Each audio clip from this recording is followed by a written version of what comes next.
হচ্ছে যে আপনার এই যে সমঝোতার কথা বলা হচ্ছে, এটা হলো কমপ্লিটলি একটা মিথ্যা কথা।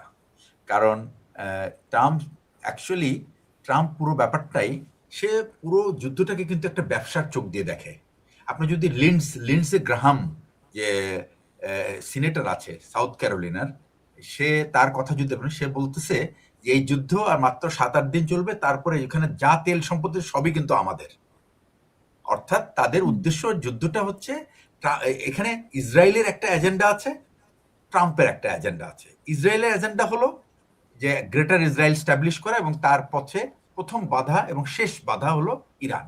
ইরানকে যদি সে ধ্বংস করতে পারে বা এলিমিনেট করতে পারে, তাহলে সে তার মধ্যপ্রাচ্যে তার যে সেই পুরনো স্বপ্ন যে মধ্যপ্রাচ্য পুরার রাজ করবে ইসরায়েল, এবং এখানে লুটপাট করবে আমেরিকা, এবং সেই লুটপাটের কিছু অংশ সে পাবে আর বাকিটা মানে সে এনজয় করবে আর কি। এবং এখানে আর কেউ মাথা চাড়া দিয়ে উঠতে পারবে না। শুধু ইসরায়েলের কিন্তু এটাই হলো ইচ্ছা। আর আমেরিকার ইচ্ছা কি, যে সে তার তেল এখান থেকে যা যদি সে এলিমিনেট করতে পারে, তার একটা পাপেট গভর্নমেন্ট বসাবে এবং তার কাছ থেকে সব তেল নিয়ে নেবে। এবং এই তেল নিয়ে নিলে কি হবে, সে চায়নাকে ডিপ্রাইভ করবে, চায়নাকে আর তেল দিবে না, এবং চায়না সাফার তার বিরাট সমস্যায় পড়বে। কারণ চায়নার প্রায় ১৬ ভাগ তেল এই ইরান থেকে যায়। ইরান ডেলি তার ক্যাপাবিলিটি হলো 2.5 মিলিয়ন ব্যারেল, এবং এই পুরো তেলটাই কিন্তু, যদিও ইরানের উপরে কিন্তু গত কত বছর, প্রায় ২১ আর ২৬, প্রায় ৪৭ বছর ধরে স্যাংশন, এই স্যাংশনে কিন্তু ইরানকে কিন্তু আমেরিকা কিন্তু দমাতে পারেনি। আচ্ছা, এখন এটা এমন একটা পর্যায়ে গিয়েছিল, তখন তাদের 2.5 মিলিয়ন ব্যারেল পার ডে এই প্রোডাকশনটা কমতে কমতে এটা প্রায় ৫-৬ লাখ ব্যারেলে আসছিল। কিন্তু সেখান থেকে কিন্তু ইরানকে এই তেল বিক্রি করার টাকা আমেরিকান ব্যাংকিং সিস্টেমটাকে অ্যাভয়েড করে কিভাবে সে ট্রানজাকশন করছে, এই পন্থা কিন্তু ইরান অলরেডি বের করে ফেলেছে। আচ্ছা, আপনি খেয়াল করে দেখবেন, ট্রাম্পের এখন সবচেয়ে বড় সমস্যা হচ্ছে তেলের দাম আমেরিকায় বেড়ে যাচ্ছে, প্রতিদিনই বাড়ছে, এবং গতকালকেও এটা বেড়েছে, এখন প্রায় $১ বেড়ে গেছে গত না না না, ১ সপ্তাহের গতকালকে মধ্যে। তো কমেছে। উনি যেটা বলেছে যে ৫ দিনের জন্য বিরতি, তখন তো একটু কমেছে না তেলের দাম? না, একটু কমেছে, বাট এই কমাটা কিন্তু এই ৫ ১৭ দিনের জন্য। এই ৫ দিনটা কেন নিয়েছে? কারণ এই আপনার হলো শেয়ার মার্কেট ক্র্যাশ করছিল, বন্ড মার্কেট ক্র্যাশ করছিল, এবং সে এখান থেকে বাঁচার জন্য সে একটা রাস্তা খুঁজতেছিল, এবং সে নিজে নিজেই বললে যে আমি এখন টপ টিয়ার্স নাই, সেকেন্ড টিয়ার্স নাই, থার্ড টিয়ার্স নাই, আমরা কথা বলতেছি। তো সাংবাদিক জিজ্ঞেস করলো যে আপনি কার সাথে কথা বলছেন, বলে যে হবে কোনো মোস্তফা, কোনো মোস্তফা। আসলে যেটা হচ্ছে সেটা হচ্ছে যে যে বুসাইদি, যে নাকি হলো ওমানের যে পররাষ্ট্রমন্ত্রী, তার সেই ছিল অ্যাকচুয়ালি নেগোসিয়েটর। এখানে ট্রাম্প যে দুজনকে নিয়োগ করেছে, ট্রাম্পের যে কতগুলি কর্মকাণ্ড, সে যে পুরো ব্যাপারটা তার অ্যাকচুয়ালি এটা একটা, সে পুরো রাষ্ট্রটাকে একটা পারিবারিক সংঘ বানিয়ে ফেলছে। এবং তার দেখেন মধ্যপ্রাচ্য বিষয়ক উপদেষ্টা জ্যারেড কুশনার, যার কোনো আপনার কি বলে কোনো ডিপ্লোম্যাটিক এক্সপিরিয়েন্স নাই, তার ব্যাকগ্রাউন্ড নাই।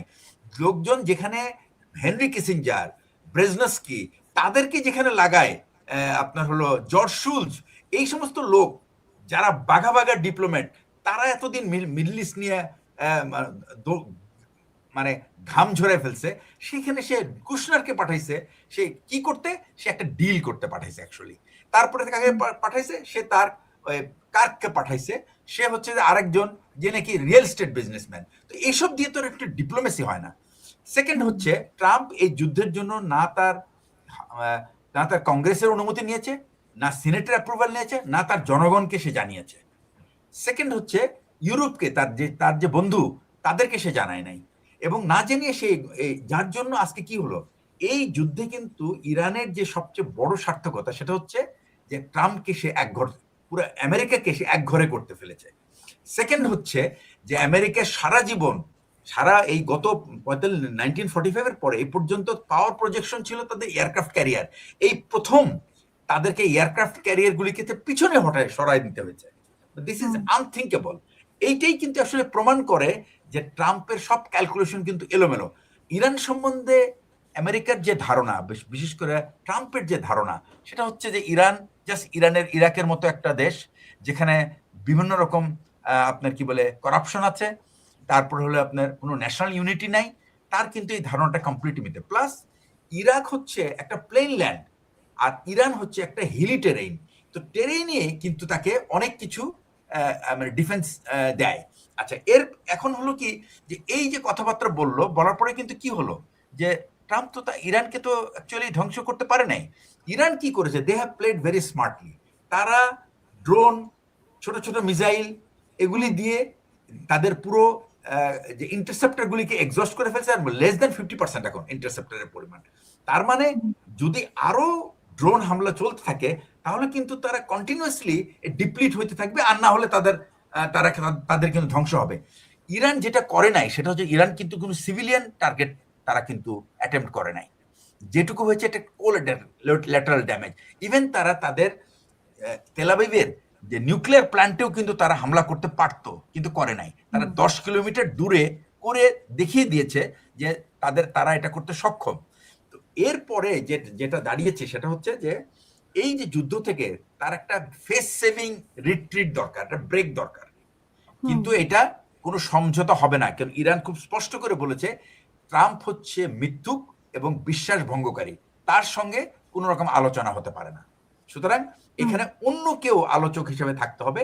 আমার ধারণা এখানে ওই ইরানও না, কি বলে আপনার পাকিস্তানও না, টার্কিও না। এখানে যদি মিডিয়েটর হয় তাহলে সম্ভবত ইউরোপের উপরে আপনার হচ্ছে যে ইরানের কিছু আস্থা আছে, বিশ্বাস আছে, এবং ইউরোপিয়ান পাওয়াররাও কিন্তু মোটামুটি কনসিস্টেন্ট, তারা ট্রাম্পের মতো ফ্ল্যাকচুয়েটিং না। সুতরাং আমার ধারণা যে এই ধরনের কোনো একটা যদি ডিল হয়ও তাহলে ইরানের 4টা মেজর ডিমান্ড ছিল। আজকে আমি একটা পত্রিকায় একটা লেখা লিখেছি যে 4টা ডিমান্ড। প্রথমটা হলো যে সমস্ত 27টা ঘাঁটি আছে এটাকে সরায় নিতে হবে, এটা ফার্স্ট। সেকেন্ড হচ্ছে ক্ষতিপূরণ দিতে হবে, এটা আমার মনে হয় আমেরিকা এটা দিতে পারবে না এবং দিবেও না।